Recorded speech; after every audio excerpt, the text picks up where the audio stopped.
Perkenalkan, nama saya Anthony.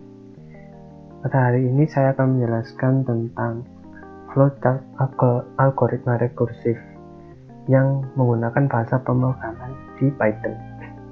Sebelum kita masuk ke pembahasan, kita harus tahu apa itu flowchart algoritma rekursif. Flowchart algoritma rekursif itu sendiri yaitu merupakan prosedur perhitungan nilai faktorial rekursif yang digunakan untuk menentukan nilai faktorial dari suatu bilangan menggunakan algoritma rekursif. Nah, bisa juga dikatakan bahwa rekursif adalah suatu proses yang bisa memanggil dirinya sendiri. Nah, perulangan rekursif juga merupakan suatu metode di dalam pemrograman yang mana di dalam sebuah fungsi terdapat instruksi yang dapat memanggil fungsi itu sendiri, atau lebih kita sering sebut itu sebagai memanggil dirinya sendiri.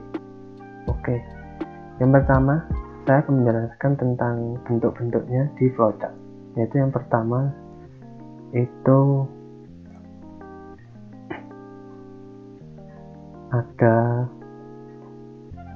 ada start. Nah, yang bentuk elips ini itu maksudnya disebut sebagai terminator, yaitu memiliki arti permulaan atau akhir pemrograman. Kemudian di bagian anak panah tengah ini itu merupakan garis alir atau flow line ya, yang memiliki arti arah aliran pemrograman. Nah, kemudian lanjut ke bawahnya di bagian sini. Nah, bentuk seperti ini kayak diamond itu merupakan preparation, yaitu memiliki arti proses inisialisasi atau pemberian harga awal. Nah, kemudian lanjut ke sini. Nah, ini merupakan decision atau bisa disebut juga perbandingan pernyataan atau penyeleksian data yang memberikan pilihan untuk langkah selanjutnya. Nah, di sini kotak ini merupakan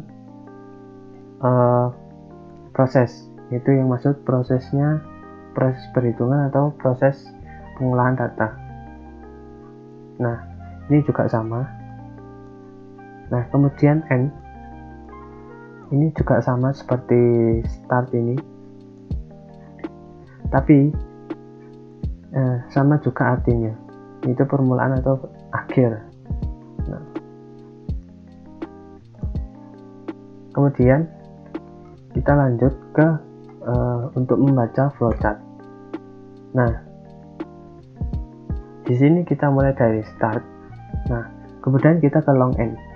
Nah, di ini sendiri artinya adalah proses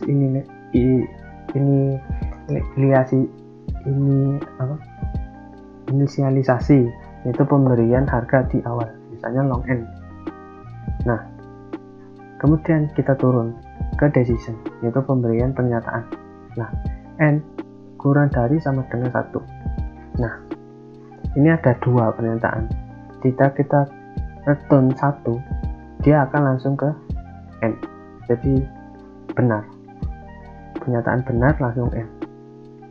Nah, jika n dikali faktorial n kurang 1, jika n kurang dari sama dengan 1, dia akan ke bawah, yaitu menjelaskan bahwa n kali faktorial atau n kurang 1 langsung n. Atau bisa juga dari sini, dari proses pertama adalah n, Kemudian di set long, kemudian jika kondisinya memenuhi ini, n kurang dari sama dengan 1, maka selesai. Langsung ke sini, ke n. Jika tidak, masuk ke proses faktorial ini. Jadi langsung ke kanan sini. Ya. Sekian dari penjelasan video saya. Terima kasih.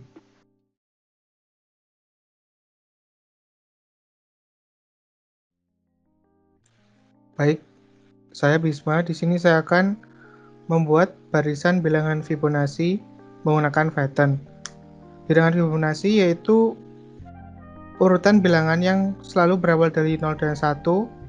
Kemudian nilai bilangan selanjutnya merupakan hasil dari penjumlahan dua nilai bilangan sebelumnya. Baik, kita mulai. Di sini saya akan membuat variabel untuk input integer,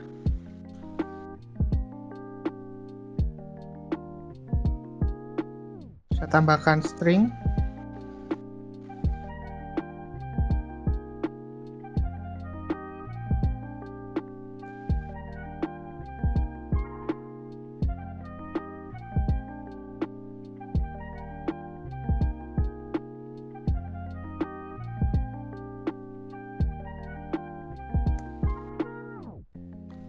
lalu variabel untuk nilai awal,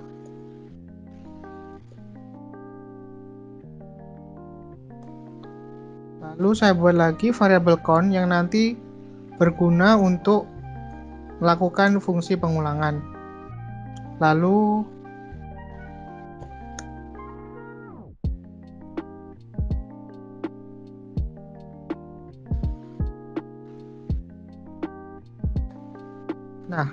di sini karena bilangan Fibonacci itu nilainya tidak mungkin negatif, maka ketika nanti akan ada input kurang dari 0, saya akan memunculkan pesan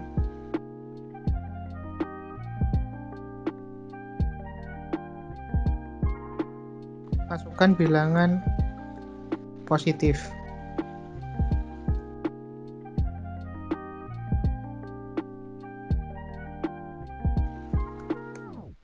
Lalu elif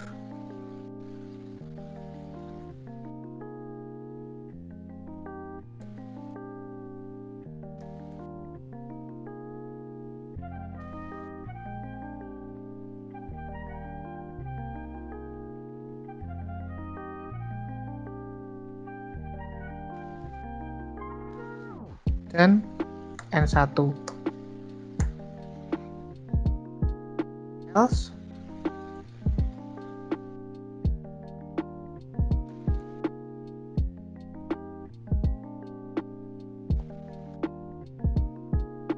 dan kita lakukan loop.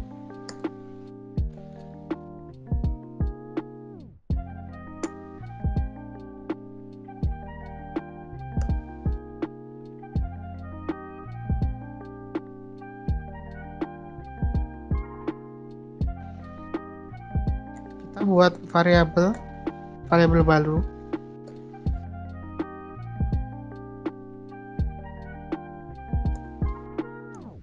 Nah, untuk karena bilangan Fibonacci merupakan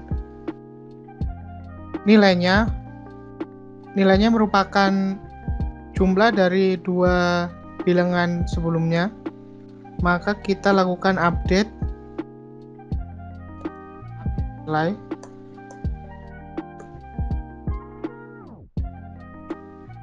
lalu count.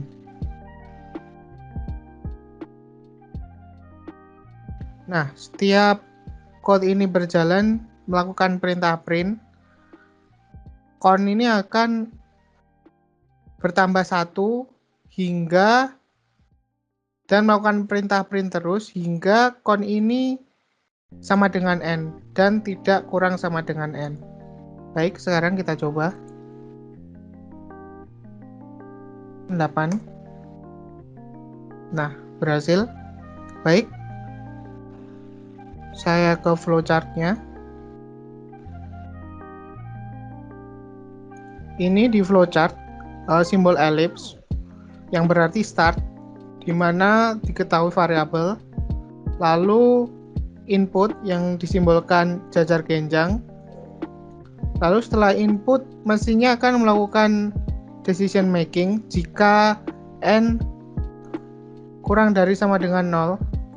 Jika iya, maka akan memberikan perintah output print, yaitu tolong input bilangan positif, lalu ke terminator yaitu n, programnya selesai. Dan tadi waktu di decision makingnya, jika n tidak kurang dari sama dengan 0, maka akan ke proses lain. Ini proses lain, yaitu dimulai seperti flowchart sebelumnya, lanjut ke decision making. Jika n sama dengan 1, jika iya maka akan melakukan output print urutan Fibonacci n1, lalu terminator. Dan jika tidak, maka ke proses lain. Sama awalnya dan input, lalu waktu decision making, jika iya, jika while count-nya kurang dari n, maka code tadi akan terus berjalan terus-menerus hingga count-nya ini habis sama dengan n. Nah, ketika sudah habis, maka akan ke no, lalu terminator. Sekian dari saya, Bisma. Terima kasih.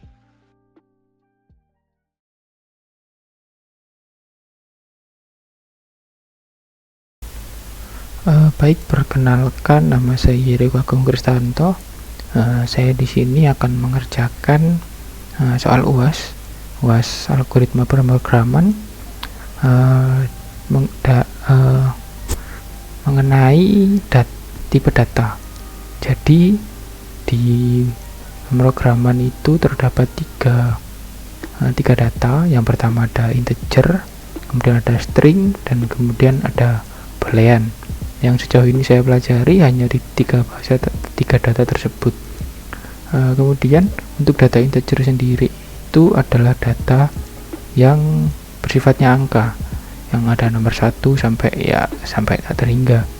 Kemudian untuk data string itu adalah bertipe susunan dari huruf yang berupa kata atau mungkin kata dan juga angka, bisa seperti itu.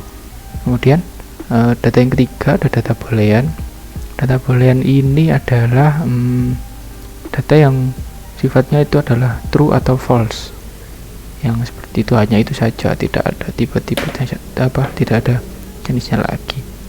Oke, kemudian kita akan langsung mencoba merubah dari data integer. Untuk contoh pertama ini saya akan merubah data integer menuju data dan mengubahnya menjadi data string. Oke, pertama-tama kita buat dulu, kita beri nama,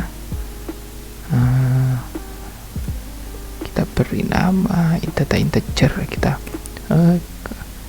sedikit info lagi bahwa di Python itu sebenarnya tidak usah menggunakan kayak pemisalan, misalnya 5 sama dengan integer, itu sudah tidak usah, karena di Python itu jika dianggap segini berarti dia berarti integer. Kalau misalnya ingin menambahkan lagi juga tidak apa-apa, seperti itu. Oke, kita lanjutkan lagi. Data integer yang pertama mungkin kita beri nilai 30. Nah, kemudian kita print data. Kita lihat dulu dia jenisnya termasuk jenis apa, seperti itu. Salah, data integer, kita beri type tipe dari data integer itu sendiri. Nah, oke. Coba kita running dulu. Nah, dia data 30 ini, nah yang ini itu adalah merupakan data integer. Karena ini ya sudah saya bilang tadi tidak perlu deklarasi ya, saya baru ingat sudah deklarasi. Jadi tidak perlu digunakan lagi seperti itu. Jadi langsung dia akan menjadi tipe kelas integer. Kemudian dari data integer ini saya akan mencoba rubahnya menjadi ke data string. Caranya adalah seperti ini. Kemudian kita buat lagi data, kan kita buat data string. String itu yang kumpulan dari angka itu. Data string sama dengan string, kemudian diisi data integer tadi, data integer. Nah, kemudian kita print, kita copy aja dari atas. Nah, ini kita ganti menjadi data string sama data string. Nah, seperti ini. Oke, coba kita running. Ini kan masih, coba kita running dulu. Nah, dia sudah dirubah dari yang dulu, yang awalnya datanya itu adalah integer, kemudian dia dirubah menjadi data string seperti itu. Nah, itu adalah cara mengubah dari data string data integer menuju data string. Oke, kita kali ini kita akan coba rubah dari data string menuju data integer dengan dua contoh yang berbeda. Kita gunakan data string dulu, kita buat data string baru. Mungkin saya kasih nama seperti itu. Mungkin awalnya kita beri nama mahasiswa, gitu aja. Oke, kita beri nama sama dengan mahasiswa. Kemudian kita print dulu datanya biar tahu ini data apa. Nah, oke, kita kasih data string. Nah, kita cek dulu dia adalah tipe data apa. Nah, mahasiswa adalah string, tipe datanya adalah string. Jadi dia belum saya pindah atau saya ganti menuju data integer. Oke, coba kita pindah menggunakan ya sama seperti ini, cuma dibalik saja. Nah, ini kita ganti data ntar saya lupa. Oke, data string data string 1 kita rubah menjadi integer. Nah, integer. Kemudian kita ganti data string 1. Salah. Nah, ini data string 1. Nah, ini juga data string 1. Sip. Coba kita running. Nah, tidak bisa. Kenapa? Karena mahasiswa ini adalah kumpulan dari beberapa huruf. Ada M, A, H, dan seterusnya. Tidak mungkin jika data mahasiswa ini dirubah ke bentuk ini. Dia tidak bisa, makanya dia akan error seperti ini. Seperti itu. Kita hapus dulu. Coba sekarang saya ganti dulu mahasiswa ini menjadi mungkin 20. Tapi ini ingat bentuknya adalah string ya. Belum saya rubah menjadi integer. Kita running. Nah, dia akan bisa seperti itu. Jadi tidak termasuk angka atau apapun dia bisa, kecuali huruf tadi dia tidak bisa dirubah ke integer. Nah, seperti itu. Nah, sekarang kita masuk data yang terakhir, yaitu tipe data boolean. Kita sebut seperti ini saja biar tidak terlalu panjang. Kita print dulu, print dalam kurung data bol. Sebentar, saya kasih isian dulu. Ini isinya false, misalnya saya isi false dulu. data bol, salah, bol. Nah, oke, kita copy dari atas. Nah, seperti ini. Sekarang kita coba running. Nah, seperti ini teman-teman. Jadi data yang pertama, datanya adalah false. Kemudian datanya dia ini adalah tipe boolean. Kemudian kita ganti menjadi misalnya true. Coba kita ganti true. Nah, dia akan juga sama dengan data boolean. Seperti itu.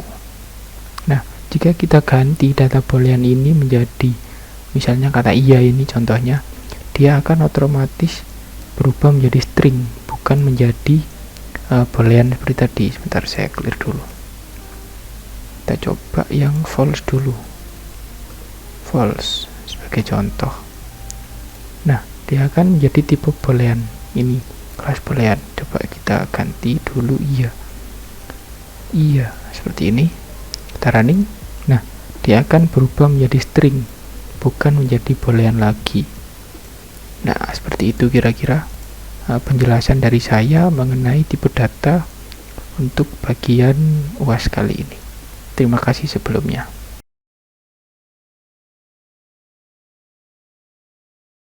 Teman-teman, nama saya Yohanes Yuandri dari Program Studi Sistem Informasi Universitas Macung. Pada kesempatan kali ini, saya akan membagikan cara untuk membuat sebuah program yang bisa menghitung pecahan pada uang. Contohnya, itu misalnya kita memiliki uang 175.000 misalnya. Nah, program ini saat kita memasukkan uangnya di program ini akan memisah. Jadi uang 100.000-nya ada sendiri satu, dan uang 75.000-nya ada sendiri. Jadi seperti itu.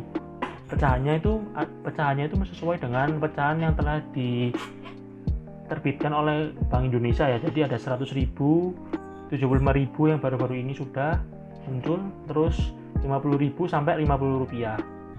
Nah, caranya kita itu akan menggunakan dua cara. Yang pertama, saya akan mencoba menggunakan cara single if, jadi hanya menggunakan rumus if aja. Dan yang kedua, agar lebih efisien, saya akan mencoba menggunakan cara looping ditambah dengan if. Jadi yang pertama, saya akan mencoba menggunakan cara yang single if. Jadi yang pertama, kita masukkan variabel uang dulu, uang integer input.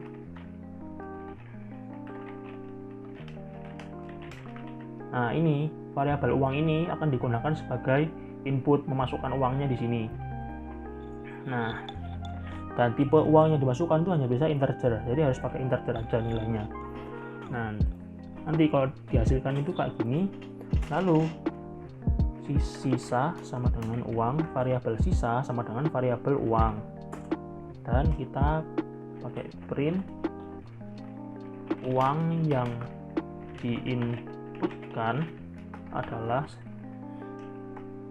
koma, pecahan yang ada adalah 2, format uang. Nah, jadi seperti yang kayak gini, maksudnya saat uang di dalam variabel uang ini kan input. Jadi saat kita memasukkan input di sini, nanti input ini akan dibaca dan di print di sini, di print di daerah ini yang kurung kurawal ini dengan pakai centaknya itu format uang. Jadi contohnya itu kayak gini. Ini kita run, kita punya uang 100.000 gitu. Nah, nanti ini 100.000 kan kita masukkan di sini kan tadi 100.000 kan tadi. Nah, kita dari 100.000 tadi itu akan dimasukkan di sini, ditulis di sini. Nanti akhirnya hasilnya kayak gini. Nah, kita lanjutkan lagi pakai metode if-nya. Jadi misalnya yang pertama, if uang itu lebih besar sama dengan 100.000, maka banyak pecahan sama dengan integer dari sisa dibagi 100.000. Lalu sisa sama dengan sisa dikurangi 100.000 dikali banyak underscore pecahan. Dan nanti kita print pecahan 100.000 itu kutipannya berapa, koma dot format banyak pecahan. Nah, jadi misalnya kalau kita punya uang, nah kalau dicek misalnya uangnya itu lebih besar sama dengan 100.000, maka uangnya itu akan dicari pecahannya berapa. Misalnya kita punya uang 75.000 misalnya. Nah, bentar kita cek aja, kita run 175.000, maaf, 75.000. Nah, ini pecahan yang dibutuhkan satu ini. Kenapa kok satu? Nah, di satu ini karena ada integer ini. Jadi kalau misalnya kita tulis banyak pecahan tanpa integer ini, maka hasilnya itu kan tadinya 175.000, sisanya dibagi 100.000 kan. Berarti hasilnya 1,75 kan. Nah, karena ada integer ini, itu nanti nilainya itu akan dibulatkan, dan semua pembulatannya itu dibulatkan ke bawah. Jadi meskipun nilainya itu 1,5 di atas 1,5 tetap dibulatkan ke bawah. Jadi kan ini kan 1,75 dibulatkan ke 1 ke bawah semuanya. Jadi pakai integer ini. Nah, kan sudah kayak gini, kita lanjutkan lagi sampai yang nilainya sampai nilai kecil. Jadi dari 100 ini if nilai uang kurang dari 100 sampai kecil sampai nilainya 50. Jadi yang kedua misalnya saya contohkan lagi, ini sisa ya, pakai sisa karena ini kan pasti sisa ini kan yang dipakai. Jadi dari sisa ini dimasukkan ke sini. Sisa ini lebih besar sama dengan 75.000 yang kedua, maka banyak pecahan sama dengan integer sisa bagi 75.000.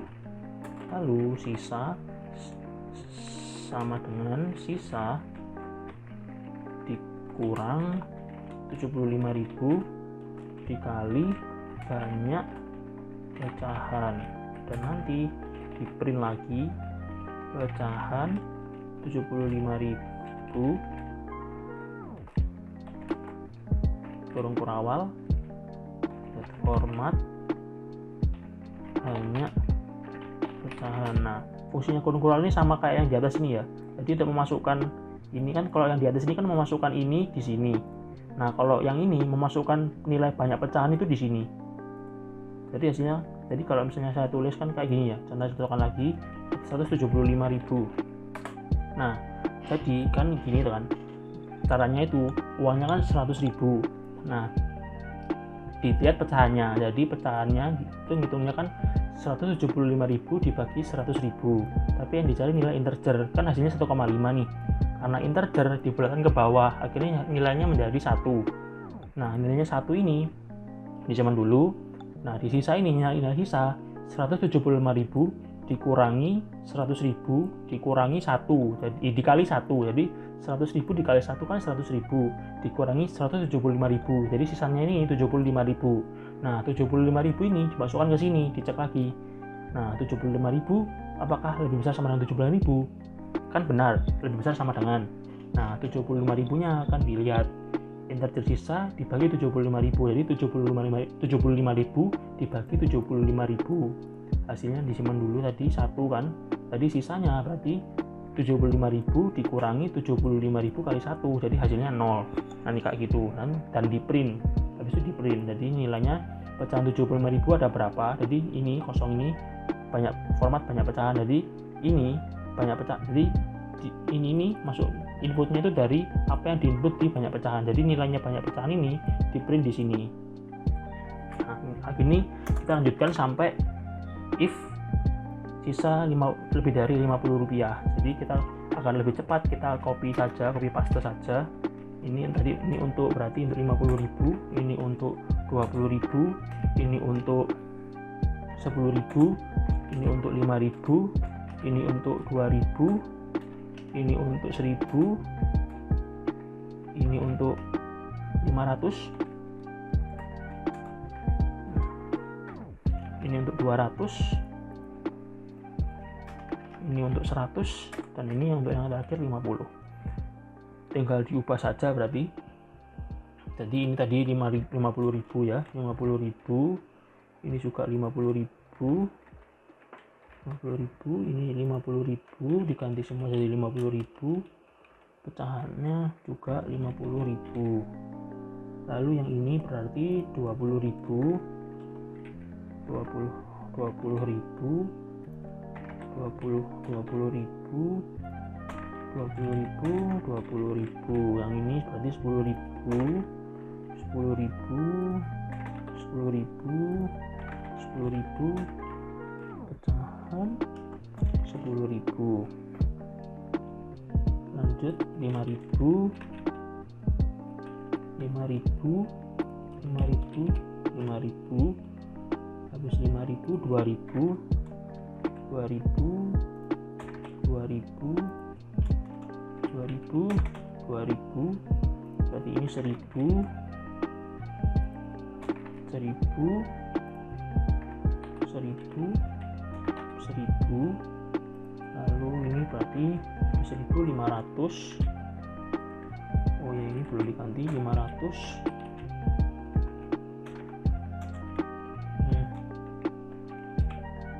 500 dan ini 500. Habis 500 ada 200, 200, 200, 200, habis itu 100, 100 rupiah, 100 rupiah, 100 rupiah, 100 rupiah. Lalu di sini juga ada 100 rupiah. Ini 50 berarti ya, 50 rupiah.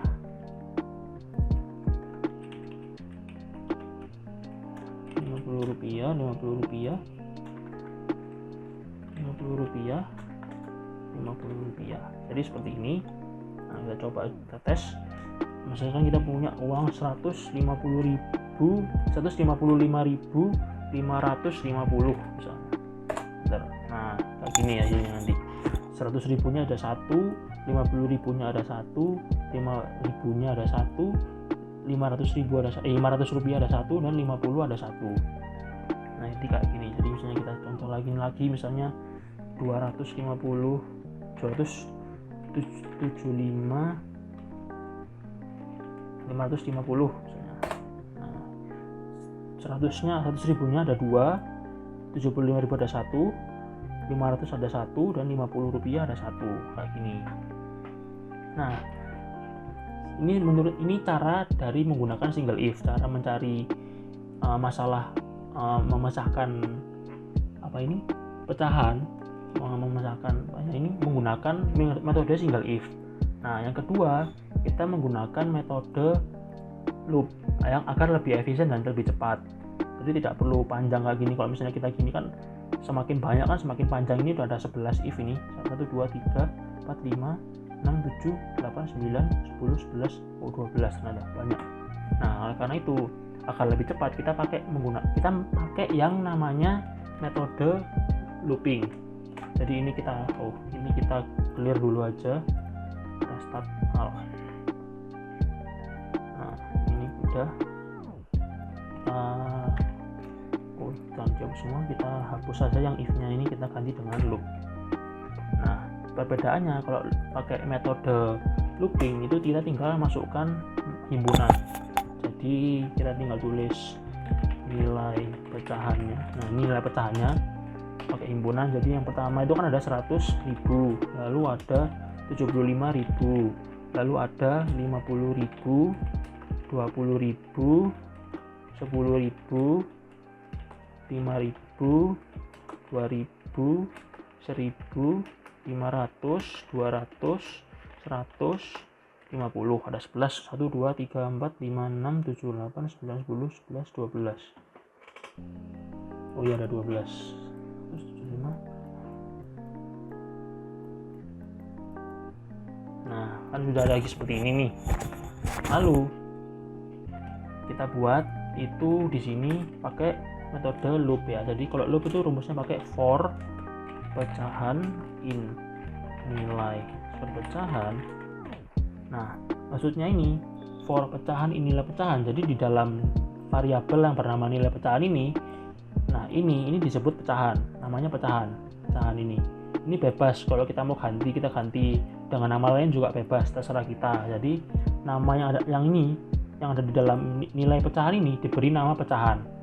Jadi ya kalau misalnya kita ganti F1 gitu atau F2 misalnya F1 in nilai pecahan, itu berarti ini dikasih nama F1. Nah, sekarang kita biar gampang kita tulis pecahan aja.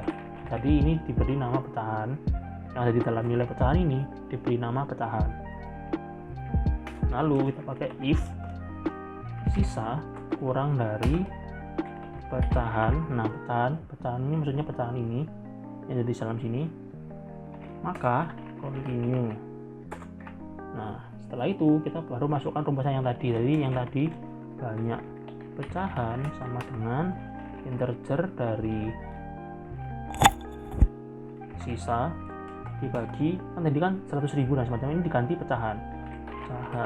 Maksudnya pecahan ini pecahan yang ada di dalam sini. Lalu sisa sama dengan sisa dikurangi dalam kurung pecahan dikali banyak pecahan. Setelah itu print pecahan dot format pecahan banyak pecahan. Nah, jadi di sini ini mekanismenya kayak gini. Jadi misalnya kita punya uang misalnya uang kecil ya, misalnya kita punya uang 10.000 nih misalnya.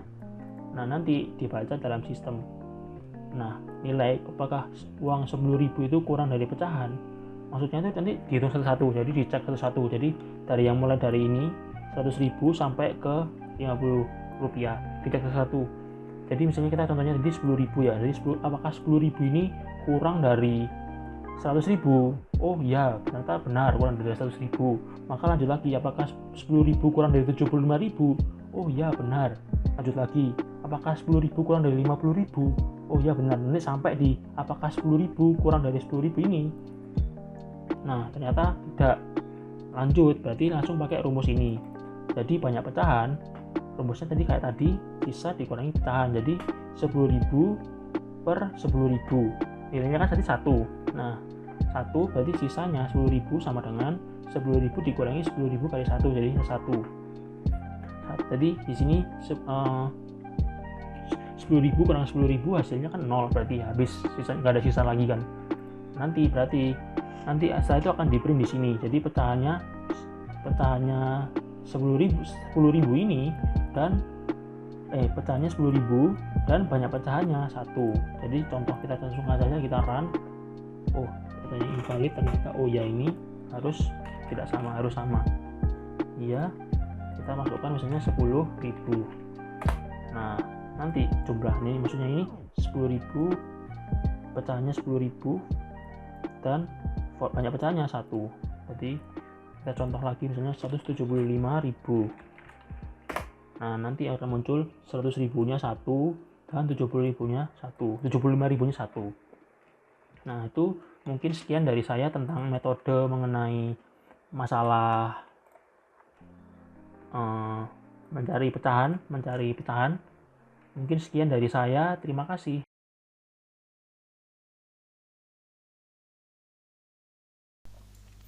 Halo, saya Kevin. Pada video kali ini saya akan membuat sebuah demo yang dimana merupakan branching, mengkonvert atau mengubah angka Latin ke Romawi. Sebelumnya saya sudah menyiapkan note kecil, yaitu persamaan antara angka Latin dan Romawi. Yang pertama ada M sama dengan 1000, D 500, C 100, X dan seterusnya. Note ini saya gunakan untuk mempermudah saya dalam membuat program nantinya. Ya, nama saya Kevin Nathanael, 329.009 Sistem Informasi. Nah, di sini karena kita menggunakan branching, yaitu percabangan, maka fungsi yang kita gunakan hanya if, else, dan juga elif. Oke, pertama kita berikan persamaan X sama dengan integer, baru input. Kita berikan masukkan angka Nah, dimana nanti kita dapat menginput angka yang dimana bersifat integer. Lalu kita berikutnya tambahkan perintah if. Nah, karena batas dari angka Romawi batas angka Romawi itu hanya sampai 4000 saja, hanya sampai 3000 yaitu triple M, MMM, maka jika angka yang dimasukkan lebih atau sama dengan 4000, maka akan di print error. Akan muncul error karena tidak bisa dikonvert ke angka Romawi. Nah, lalu kita tambahkan else. Nah, namun jika angka yang diinput kurang dari 4000, maka akan masuk ke fungsi ini. If x lebih atau besar atau sama dengan 3000, maka akan muncul Roman sama dengan MMM. Lalu kita buat persamaan y sama dengan x dikurang 3000.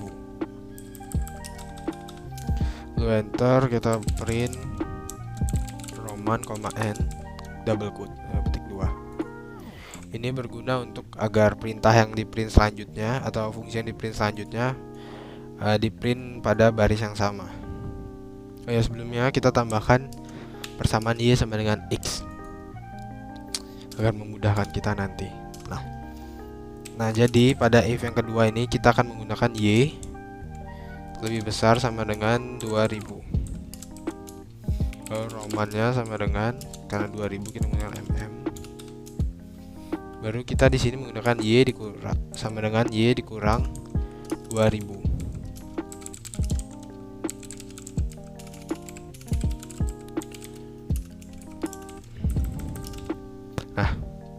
Di sini saya menggunakan y karena merupakan hasil dari pengurangan yang di atas. Oke, jadi misalnya angka yang dimasukkan adalah 3000 sekian. Nah, maka angka 3000 sekian tersebut akan dikurang oleh 3000 dan hasilnya akan lanjut ke fungsi berikutnya, yang dimana yang digunakan adalah y, yaitu sisa dari hasil pengurangan ini. Jadi lanjut ke sini y dan begitu juga seterusnya. Ini fungsi y sama dengan x adalah jika angka yang diinput misalnya 2000 dan nggak sampai 3000, hanya 2000 saja, maka akan langsung loncat ke sini dan seterusnya gitu. Oke, kita lanjutkan, kita bikin if y lebih besar sama dengan 1000, maka Romannya sama dengan m. Baru y sama dengan y dikurang 1000. Nah, dan begini seterusnya sampai angka Romawi 1. N sama dengan, kita bisa coba dulu jika mau masukkan angka. Kita coba error dulu ya, 4000. Karena angka dimasukkan 4000 maka error. Jika masukkan 3000 yang keluar adalah MMM. Jika masukkan 1000 yang keluar adalah M. Nah, ini kita bisa terus melanjutkan sampai dengan bilangan terkecil, angka Romawi terkecil nantinya. Kita bisa 900. Roman dari 900 adalah CM. Maka Y sama dengan Y dikurang 900 print Roman. Nah, karena ini akan cukup memakan waktu yang lumayan banyak, maka di sini saya akan mempersingkat saja dengan men-skip waktunya. Nah, di sini sudah saya buat semua dari 1900, 800, 700 sampai dengan 1. Nah, kita bisa coba di sini. Kita masukkan angka 1555. Yang keluar adalah MDLF sesuai dengan yang kita inginkan, yaitu 1000 dan D adalah 500, L ada 100 dan juga L ada 50 dan V ada 5. Yang dimana pertama dia 1500 menuju ke sini. Setelah dikurang oleh 1000, sisa 555 menuju ke 500 atau D. Setelah dikurang 500, sisa 55 menuju ke 50 berikutnya. Di sini dikurang 50, print L baru dikurang 50. sisa 5.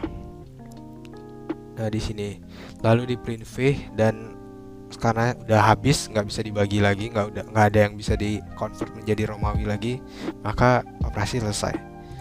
Kita coba angka lainnya 5555. Nah error karena lebih dari 4000. Kita coba angka yang lebih susah. Nah ini MDC lab. Nah ini udah berhasil ya 188, sama seperti tadi M 1000, dia ngeprint 1000, sisa 888 menuju ke 800 DCC, habis ngeprint DCC di sebelahnya pada baris yang sama.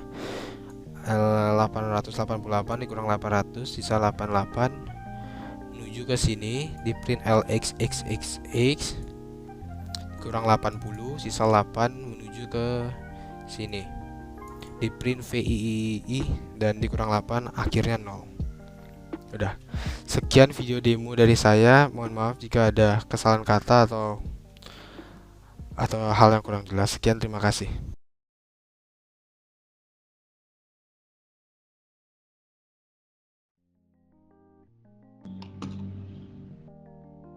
Baiklah, halo teman-teman semuanya, kembali lagi bersama saya Calvin Marcelino Kianto, dan pada kesempatan kali ini saya akan menjelaskan bagaimana caranya kita membuat program looping dengan menggunakan bahasa pemrograman Python yang nanti outputnya akan berbentuk seperti piramida angka. Nah, seperti yang teman-teman lihat di bagian layar kanan saya, itu ada 1, 1, 2, 1, 2, 3.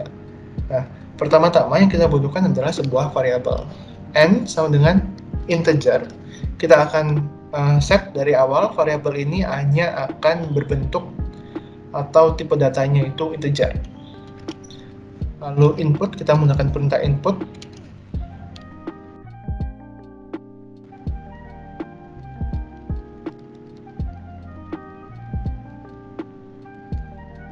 Nomor baris Anda.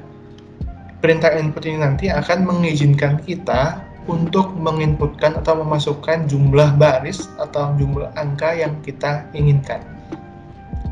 Kita masuk ke loop yang pertama, for i in range. Nah, teman-teman, konten dari range itu nanti adalah batas awal range dan juga batas akhir range. Batas awalnya kita akan membuat 1, dan batas akhirnya kita tulis n plus 1. Nah, kenapa n plus 1 teman-teman? Karena output dari range itu nanti akan menunjukkan data dari batas awalnya, yaitu 1, hingga ke data sebelum batas akhirnya. Nah, maka dari itu, kalau misalkan kita mau menampilkan n dalam outputnya range, maka batas akhirnya kita tulis n plus 1. Gitu ya teman-teman ya. Kita kasih titik 2, kita enter, lalu kita print. Nah, yang perlu kita print di sini itu adalah spasinya, teman-teman. Loh, kenapa spasi? Karena begini, dalam pembuatan piramida, yang paling penting, apalagi di bahasa pemrograman Python, itu adalah bagaimana caranya kita memanipulasi spasinya. Kalau misalkan teman-teman lihat di sini, di baris pertama atau baris 1, itu ada 1, 2, 3 spasi. Di baris 2 itu ada 1, 2 spasi, di baris 3 ada 1 spasi. Dalam artian, spasi ini sangat berpengaruh sekali dengan bentuk dari piramida tersebut. Maka dari itu, kita akan masukkan string dengan spasi kosong dikali dalam kurung n min i. Nah, kenapa kok n minus i? Karena dari atas ke bawah jumlah spasinya itu berkurang, tidak bertambah. Jadi kita n minus i, karena n-nya pasti sama, tapi i-nya setiap baris itu berbeda-beda. I-nya itu sesuai dengan barisnya. Koma n, kita buat variabel n sama dengan spasi kosong. Di n ini itu artinya adalah berlaku untuk seterusnya. Kita buat loop yang kedua, for j in range 1, i plus 1. I plus 1. Nah, kenapa kok di sini menggunakan i plus 1, teman-teman? Nanti akan saya jelaskan. Karena kalau misalkan ini n plus 1 sama seperti yang atas, nanti hasilnya akan berbeda. Jadi saya akan tulis i plus 1, nanti saya jelaskan, saya tunjukkan contohnya. Setelah ini, Titik 2 kita print J, N sama dengan seperti ini. Nah, J di sini artinya kita akan menunjukkan output dari looping ini, looping for J in range ini, lalu N ini berarti berlaku untuk seterusnya. Dan lalu di bawah yang kita perlukan terakhir adalah new line. Jadi kalau misalkan ada tulisan print atau perintah print dengan konten kosong seperti ini, itu artinya new line atau baris baru. Kalau misalkan tidak ada ini, itu nanti outputnya itu hanya akan ditampilkan dalam satu baris saja. Padahal piramida itu berbaris-baris gitu loh, tidak bisa diwujudkan atau dibentukkan dalam satu baris saja. Jadi print kosong ini penting ya teman-teman. Kalau misalkan sudah seperti ini, berarti program teman-teman itu sudah berhasil dan siap untuk dicoba. Pertama kita run, coba kita masukkan angka 4, hasilnya seperti itu, berhasil teman-teman. Lalu kalau misalkan kita masukkan angka yang lain, misalkan angka 5, berhasil juga teman-teman. Berarti kalau misalkan dari uji coba sudah seperti ini, berarti teman-teman berhasil. Cuman saya tadi belum menjelaskan kenapa di sini itu I+1, bukan N+1. Kalau misalkan kita tulis N+1, nanti hasilnya akan seperti ini teman-teman. Kita tulis 4. Nah, tidak berbentuk piramida. Padahal harusnya kita itu membentuknya sebagai piramida. Kalau seperti ini malah jadinya jejar genjang ya teman-teman ya. Ini adalah I+1. Gitu. Untuk meyakinkan lagi, kita coba lagi dengan angka yang besar. Apakah bentuknya masih akan seperti piramida? Jawabannya adalah tidak seperti piramida, tapi hal ini disebabkan karena jumlah angkanya itu berbeda digit. Jadi ada yang 1 digit dan juga 2 digit. Nah, kalau misalkan berbeda jumlah digitnya, nanti pasti akan berbeda juga bentuknya, seperti itu. Tapi kalau misalkan sama-sama 1 digit, jumlahnya bentuknya akan sempurna seperti piramida. Mungkin sekian video kali ini. Saya berterima kasih buat teman-teman yang sudah menonton video ini sampai akhir, dan juga saya mengucapkan maaf bila ada kesalahan kata yang tidak saya sengaja. Dan sekian, saya Calvin Marcelino pamit undur diri. Terima kasih.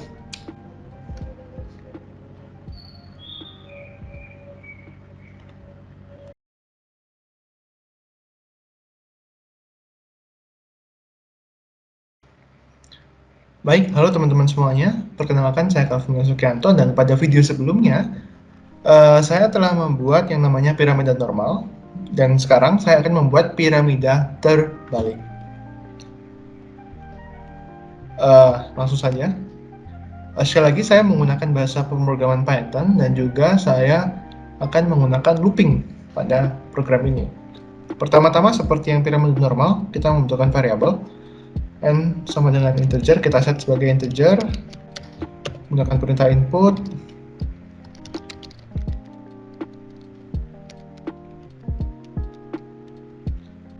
Ini lalu kita masuk ke for yang pertama, for I in range.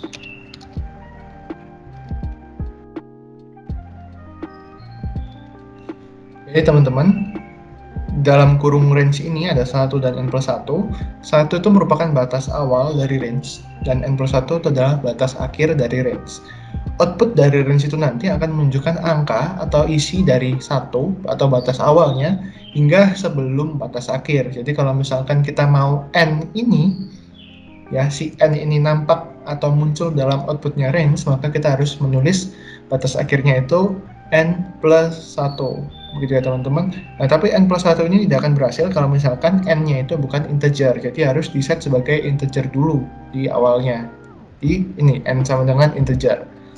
Begitu. Oke, oh ya, lupa. Titik 2, jangan lupa. Ini kita print. Space. Kali I.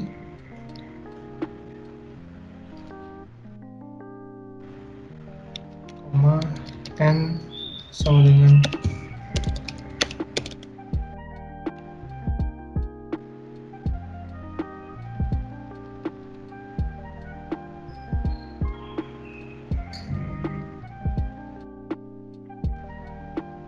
seperti ini.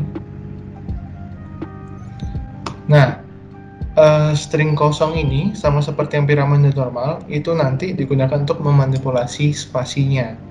Karena apa? Kalau piramida itu nanti bentuk piramida itu sendiri sangat bergantung dengan spasi. Lalu n itu adalah berlaku hingga seterusnya. Lalu kita buat loop yang kedua, for j in range 1, n plus 1. Nah, ini yang berbeda dengan piramida normal. Di piramida normal, for j in range ini kita n-nya itu menggunakan i, range 1, i plus 1. Tapi kalau misalkan kita membutuhkan piramida terbalik, ingin membentuk sebuah piramida terbalik, maka kita menggunakan n plus 1.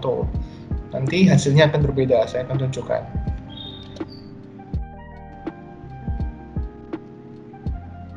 Print j, n sama dengan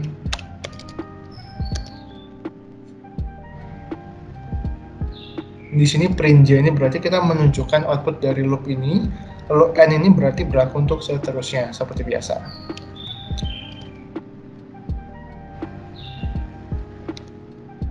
Ke bawah kita buat new line, jadi print dengan konten kosong ini berarti new line atau baris baru.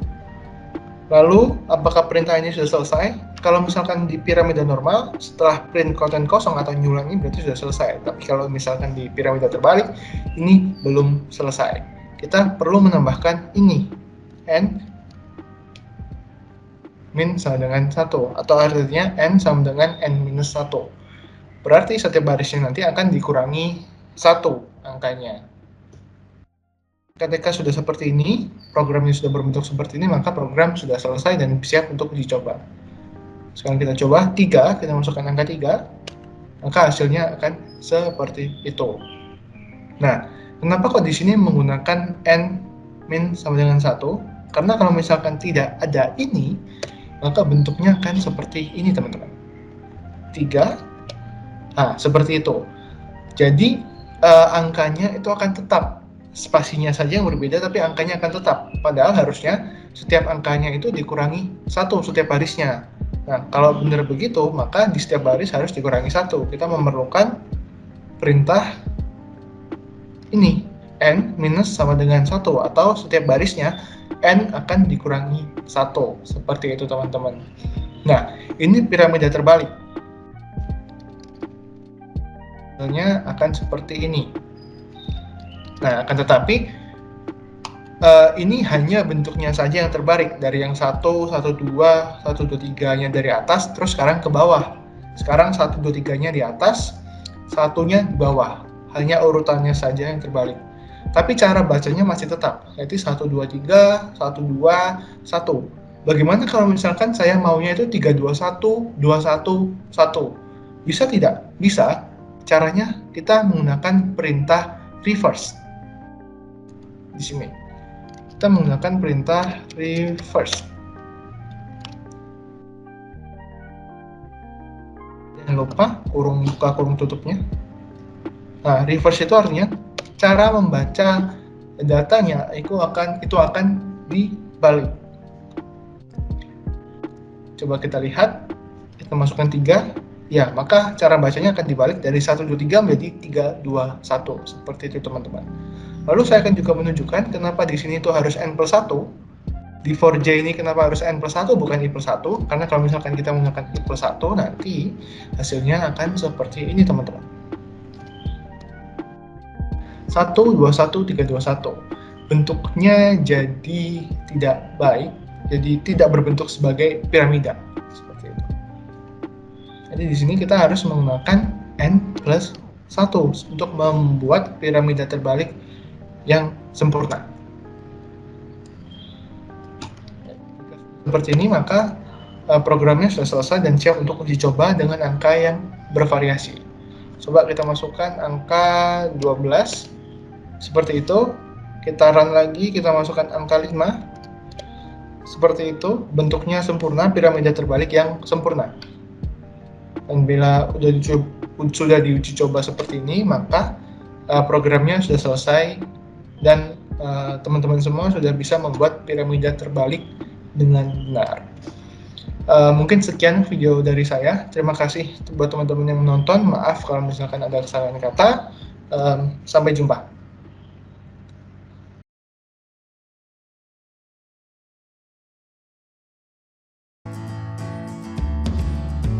Kembali lagi bersama saya, Andres Laksono Wibowo. Saya dari Program Studi Sistem Informasi Universitas Majung, Malang. Kali ini saya akan membuat sebuah tutorial program penghitung kata-kata atau pemecah file teks dengan menggunakan bahasa pemrograman Python, dan software yang saya gunakan adalah Visual Studio. Langsung saja kita mulai tutorialnya. Oke, untuk yang pertama kita buat dev terlebih dahulu dengan kita beri judul penghitung kata seperti ini. Lalu kita masukkan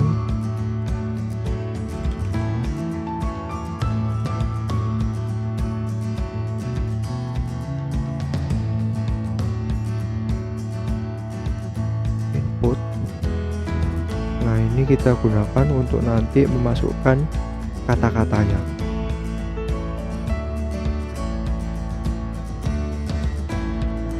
Lalu kita jadikan ini list. Kita ambil dari memasukkan kata,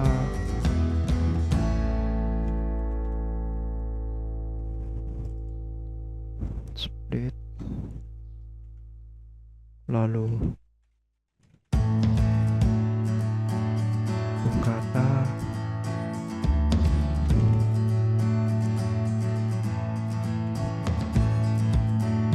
jadikan di sini.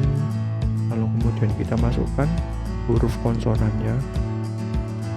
Kita buat variabel untuk menyimpan data konsonan, yaitu kita gunakan 2 untuk caps lock atau huruf kapital dan tidak huruf kapital, agar nanti ketika sistem baca dari kata-kata yang kita masukkan langsung bisa mendeteksinya. BJD.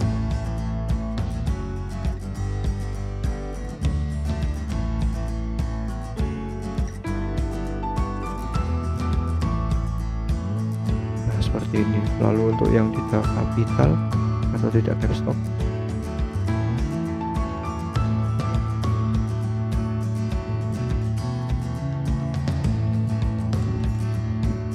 nah seperti ini.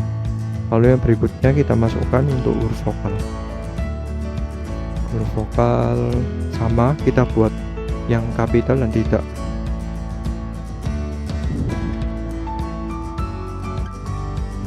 Nah, ini udah selesai.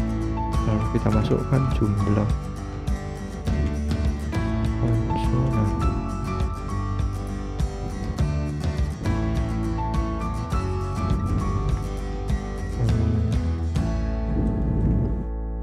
Jumlah vokal. Nah, langsung kita masukkan for.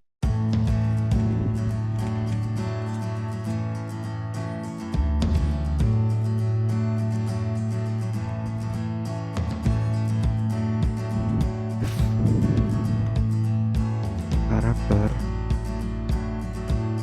in konsonan seperti ini. Lalu kita masukkan jumlah konsonan terlebih dahulu.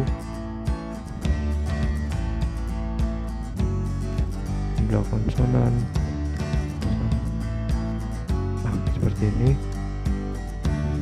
Karakter. Lalu kita buat if lagi untuk yang vokal.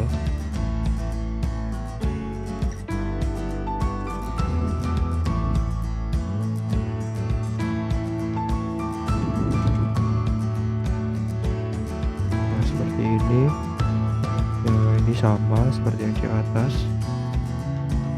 Nah, lalu kita masukkan total huruf.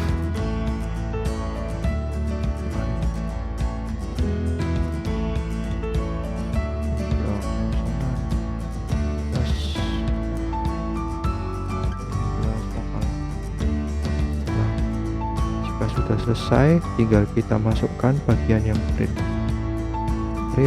Yang pertama adalah jumlah kata.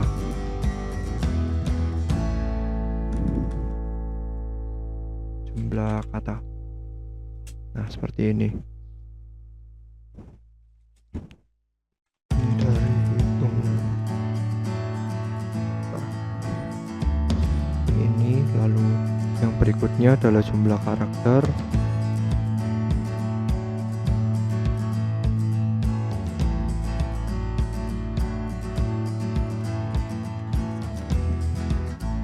Nah, seperti ini. Terus ini kita masukkan len.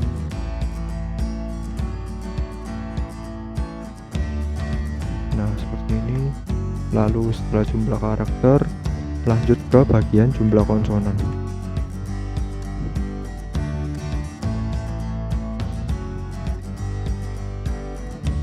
Setelah huruf konsonan, huruf seperti ini. Nah, lalu di bawahnya print len.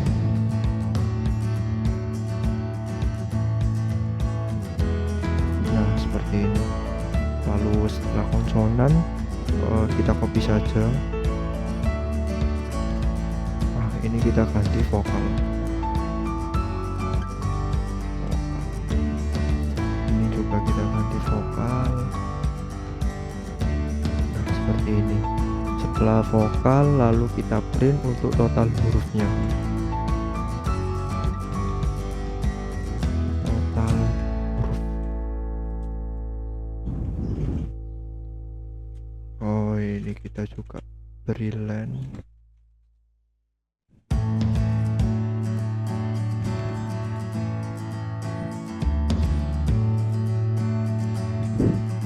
Ini kita print.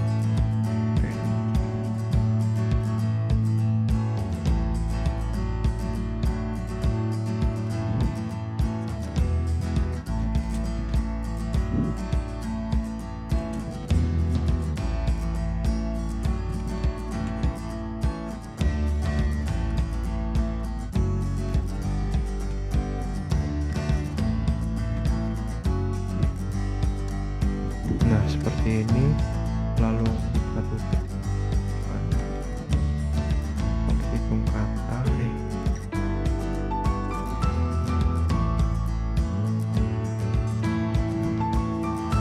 Nah, ketika sudah selesai, ini kita sudah memasukkan bagian ini untuk memasukkan kata-katanya nanti.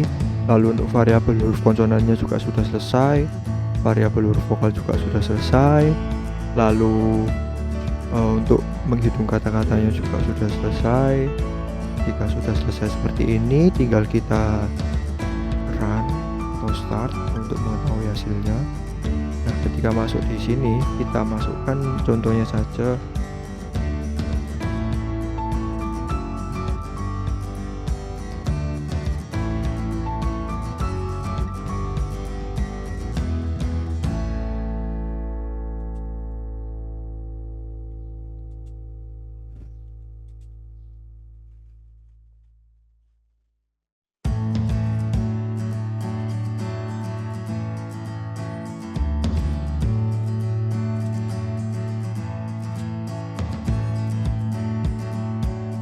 Nah, seperti ini. Lalu kita enter. Nah, nanti akan muncul seperti ini. Ini mulai dari jumlah katanya ada 11, 1, 2, 3, 4, 5, 6, 7, 8, 9, 10, 11. Lalu untuk karakternya tinggal kita hitung satu persatu dari ini. Lalu untuk jumlah huruf konsonannya dari variabel yang kita masukkan tadi. Untuk huruf vokalnya juga sama. Lalu total huruf ini adalah jumlah dari huruf konsonan digabung dengan huruf vokal. Lalu ini setiap kata dalam kalimat itu maksudnya adalah ini dieja satu persatu seperti ini. Nah, sekian tutorial dari saya. Semoga tutorial ini bermanfaat. Saya ucapkan terima kasih.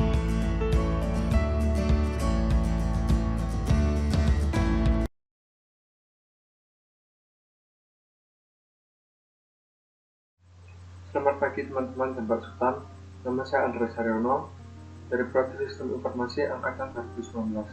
Di sini saya akan mengerjakan proyek UAS yang saya bahas kali ini adalah mengenai array of object. Baik, saya akan langsung mulai. Pertama, saya akan masukkan class, kemudian car, kurung buka, kemudian kurung tutup, kemudian ingat lagi. Nah, di sini kita masukkan car karena saya mengambil objeknya yaitu car. Namun apabila Anda ingin menggunakan yang lain, misalnya HP, maka di sini tinggal kita masukkan HP. Jadi sesuai dengan objek yang kita ingin masukkan. Setelah itu, def init. Nah, kemudian di sini kita masukkan data apa saja yang ingin kita lihat. Misal, saya ingin melihat tipe mobilnya, maksudnya jenis mobilnya, kemudian tipe mobilnya, kemudian warna mobilnya, kemudian tahun buatnya, sama harga.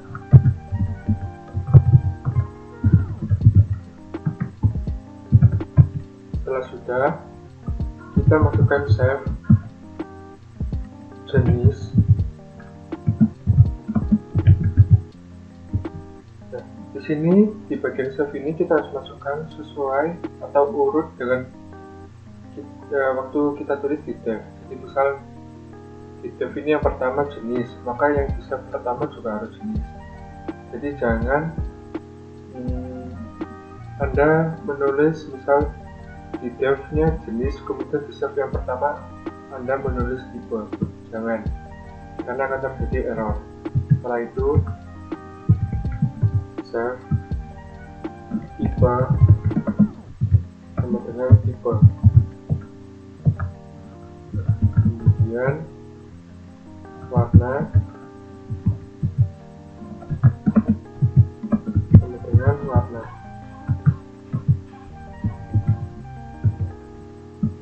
Warna yaitu tahun buatnya, kemudian save harga.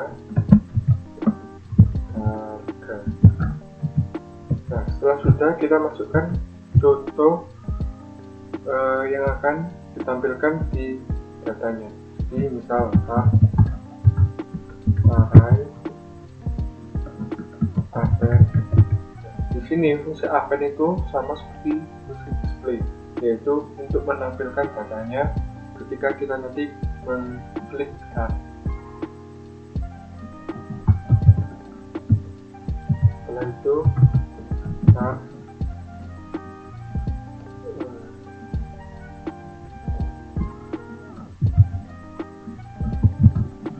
di sini kita masukkan jenisnya.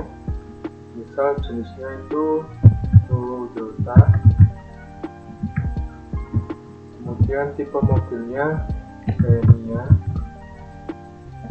kemudian warnanya hitam,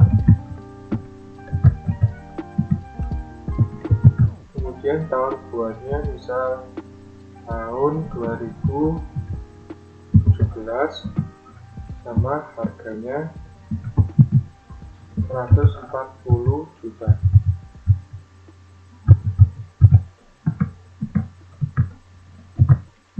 Setelah itu kita masukkan ke yang kedua.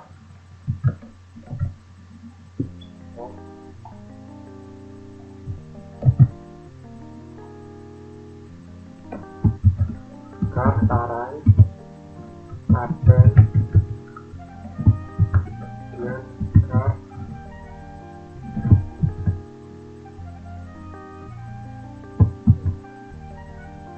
Misalnya Honda jenis mobilnya, nah maksud saya tipe mobilnya Jazz. Kemudian warnanya biru. Kemudian tahun buatnya 2018, sama harganya misal 180 juta.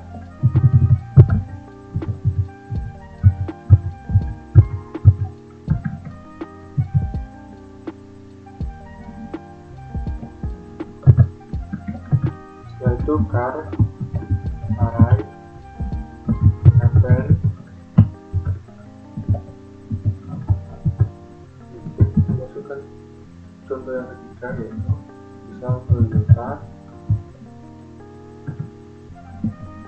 kemudian Fortuner,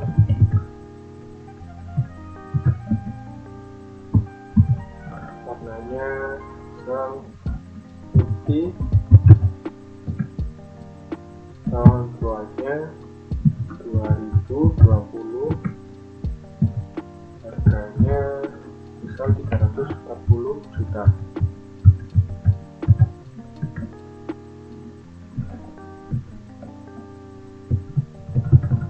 Terus 30, maksud saya 340 juta.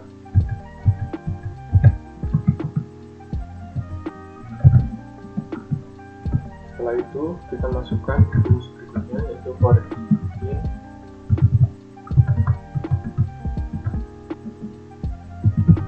Pin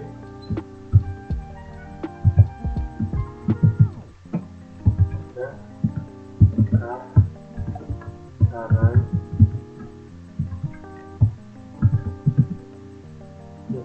Kemudian di cara yang ini sama dengan cara pada waktu kita memasukkan di bagian dev. Jadi harus urut. Jadi print, kemudian car, arai, kemudian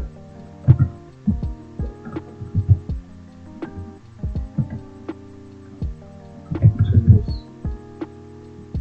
Nah, seperti ini. Setelah sudah cepat dan mempersingkat waktu, tinggal copy paste saja.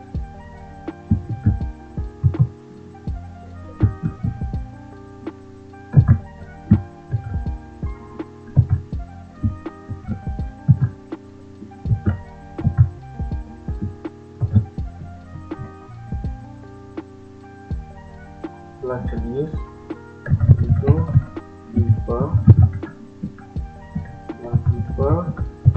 warna, tahun pembuatnya, kemudian yang terakhir harga. Setelah itu kita dapat mengklik run untuk menampilkan datanya. Nah, maka di sini akan keluar.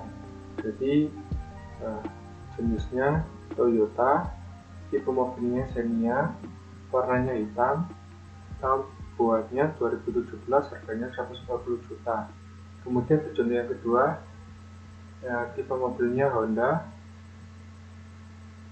maksud saya jenis mobilnya Honda, kemudian tipenya Jazz, warnanya biru, tahun buatnya 2018, harganya 180 juta. Kemudian yang contoh yang terakhir yaitu jenis mobilnya Toyota, tipe mobilnya Fortuner, warnanya putih, tahunnya 2020, harganya 340 juta. Berikut adalah pengerjaan project UAS mengenai array of object. Sekian dan terima kasih.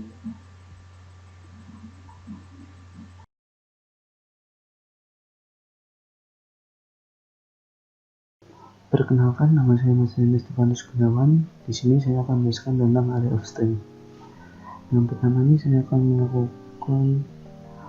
menjelaskan cara menyambungkan string terlebih dahulu. Menyambungkan string. Setelah itu kita misalkan nama pertama sama dengan lalu nama kedua sama dengan Stefanus, lalu nama akhir sama dengan Gunawan. Lalu kita tuliskan rumus nama lengkap sama dengan nama pertama plus nama tengah plus nama akhir. Setelah itu kita print nama lengkap. Ya, kita cobakan. Ya, nanti akan muncul masalah Stefanus Gunawan tanpa spasi. Apabila kita ingin melakukan spasi, kita tinggal tambahkan plus nama tanda kutip lalu spasi. Di sini kita tambahkan plus tanda kutip spasi. Ya, kita cobakan. Ya, maka nanti akan berubah menjadi masalah spasi Stefanus spasi Gunawan.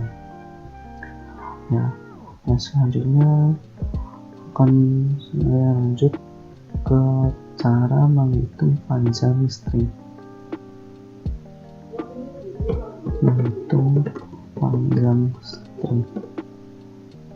Ya, ini kita tuliskan rumus panjang sama dengan nama lengkap. Setelah itu kita print panjang dari plus nama lengkap lalu plus tanda kutip sama dengan plus string panjang. Ya, kita cobakan. Ya, nanti maka panjang dari masalah Stefanus Gunawan ini sama dengan 7. Itu sama dengan nama lengkap masalah Stefanus Gunawan ini ada 27 huruf. Ya, setelah itu kita lanjut untuk mengecek string.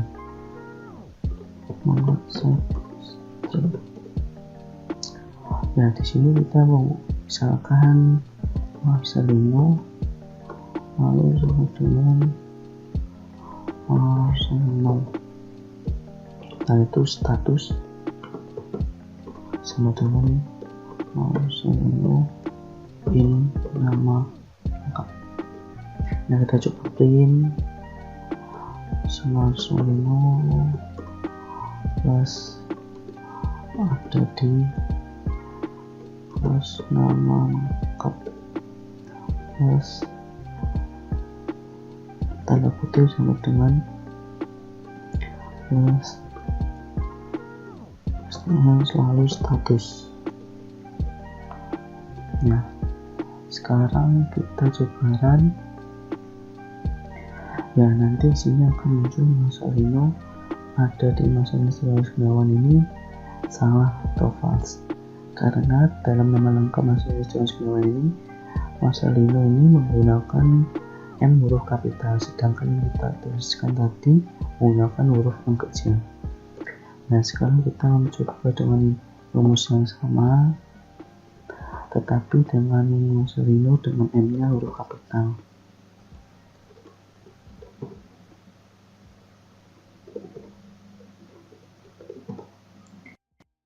Sekarang kita coba run. Ya, maka nanti Marcelino ada di Marcelino Stefanus Gunawan ini benar, karena Marcelino yang M nya kecil tadi kita sudah ubah menjadi huruf kapital. Ya, sekarang kita coba apabila ini menggunakan rumus sebaliknya. Ini kita tetap sama menggunakan M besar dan kapital.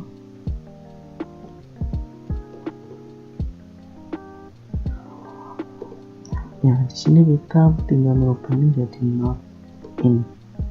Ini berarti tidak ada. Nah, sekarang kita coba.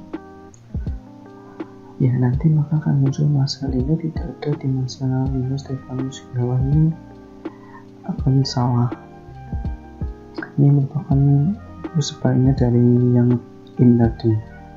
Nah, tinggal menambahkan not di sini, maka ini merupakan rumusnya sebaliknya.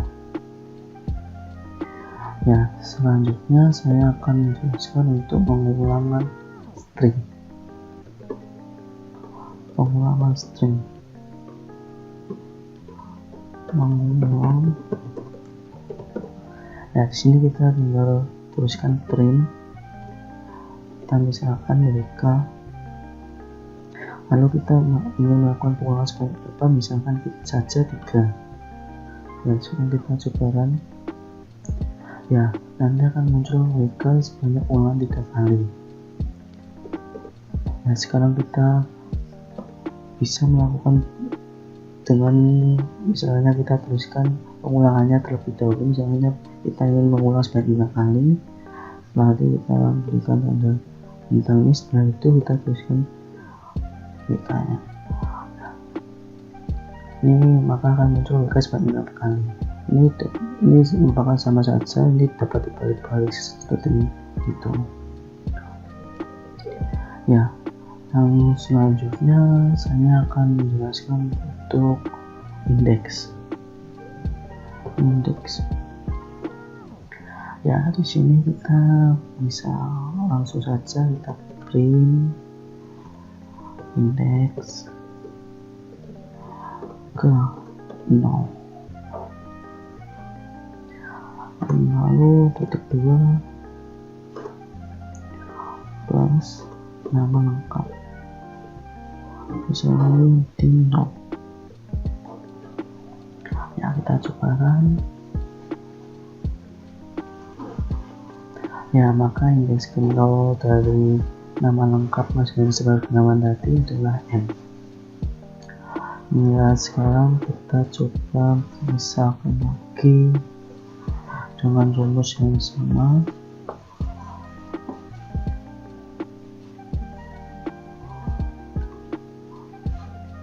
Tapi kita ubah ini menjadi indeks misalnya saja 10.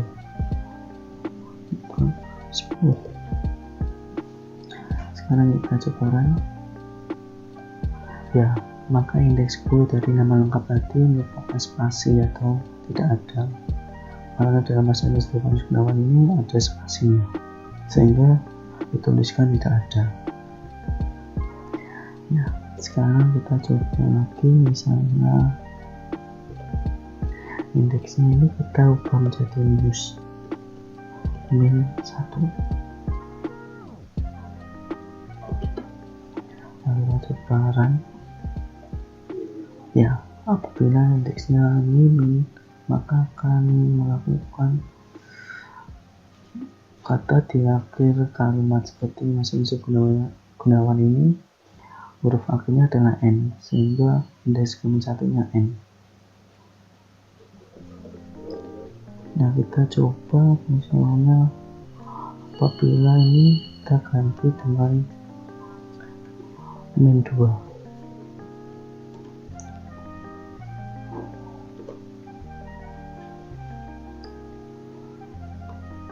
Ya, maka indeks ke min 2 ini adalah A, karena pada nama lengkap huruf huruf kedua dari akhir kalimat adalah A. Ya, sekarang kita coba apabila ingin langsung menyambungkan seperti kita sebelumnya sama indeks ke, tapi pada ini kita tuliskan saja 0 sampai 10. Untuk bahas nama lengkap, lalu 0 sampai 10. Ya, kita coba run.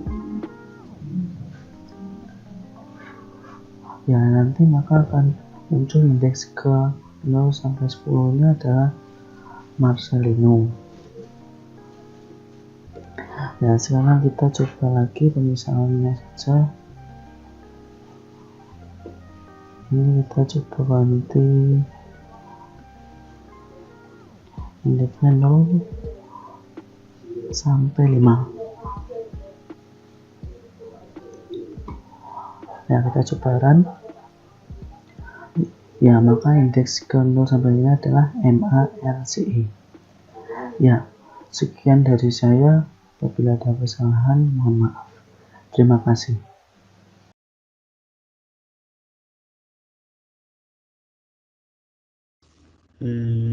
Nama saya Alfredo Oka Halim. Di sini saya akan menjelaskan tentang OOP. Yang pertama, kita ketik class gawai.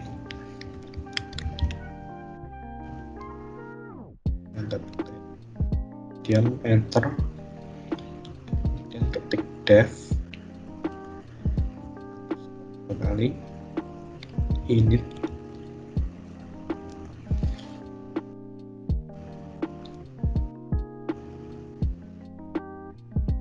self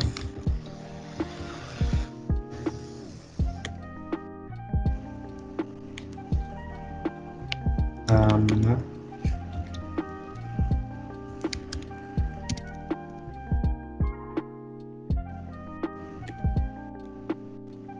alamat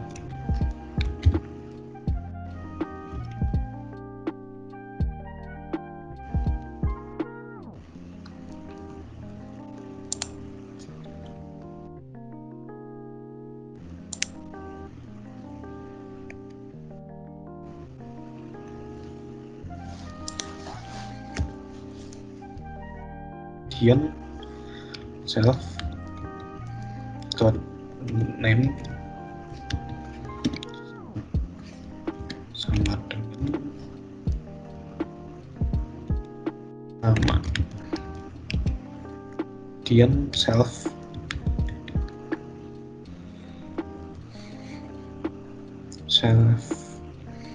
dot address sama dengan alamat,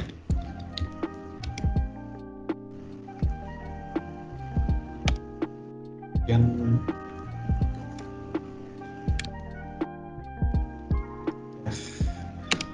biodata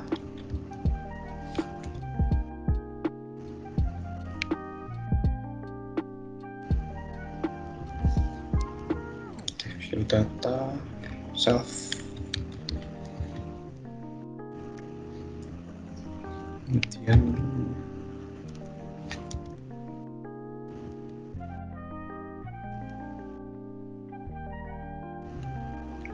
print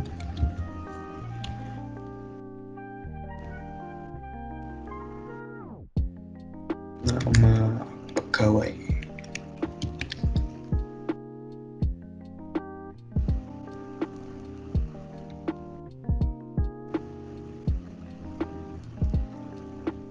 Plus self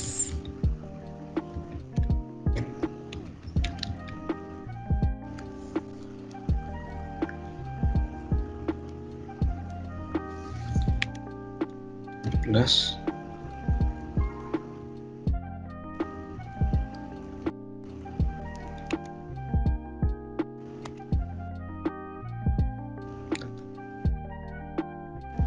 kemudian plus self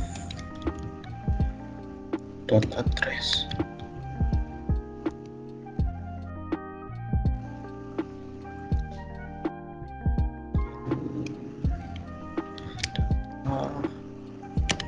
sama dengan pegawai tetap pegawai, kemudian namanya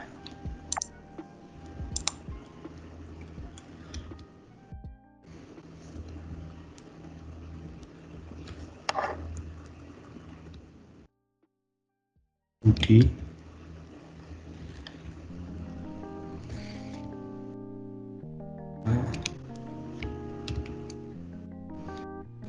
Jalan Blimbing,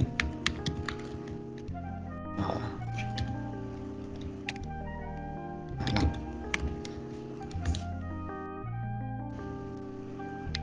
Tutup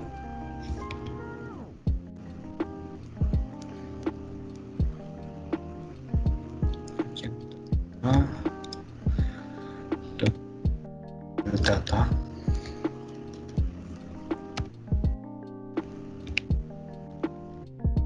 tutup, kemudian kelas lagi, pegawai tetap.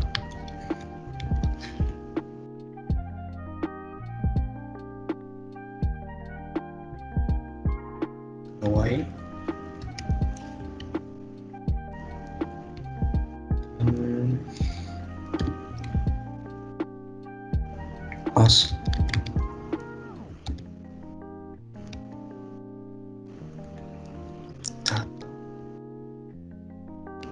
dengan kita copy aja.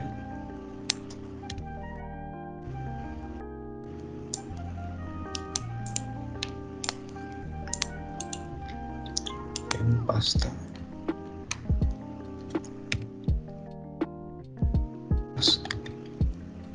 Pegawai putra. Buka kurung tutup pegawai.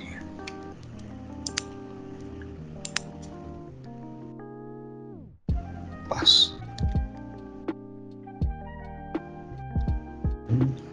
Kita paste lagi. Dan kita coba. Di sini keluar ya. Pegawai, kemudian alamat Jalan Blimbing, Kota Malang. Oke, sekian dan terima kasih.